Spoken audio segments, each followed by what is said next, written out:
My name is Julie Broberg and I work with the LEGO community team, and I do co-creation, kind of open innovation, working together with fans. We are here working on the largest LEGO video game diorama, building it together with a whole lot of children.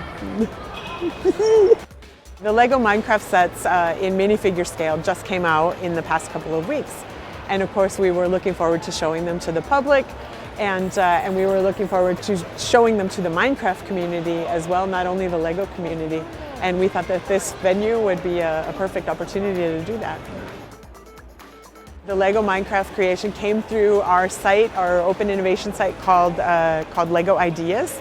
This is where fans can submit an idea, and we will, if it gets 10,000 votes, LEGO will look at it and decide whether to make it into a set. And then LEGO realized it was such an awesome fit for LEGO and Minecraft that they decided to make a whole play theme of it in minifigure scale. I think it's a super creative thing, and even parents appreciate how creative it is that their kids can spend hours like building this whole universe, and it's really simple, but yet they can build it as complex as they want it.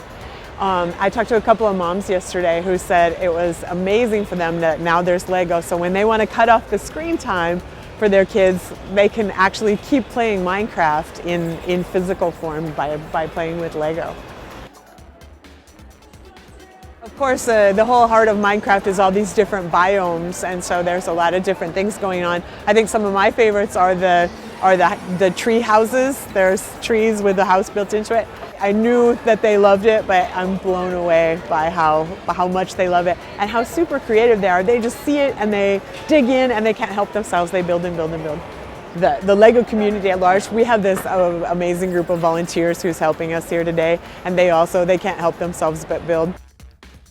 Everybody's excited about it. The kids are excited, the adults are excited. Everybody's having a great time with it. So the kids are the world record. It's built by them. It's really all the kids.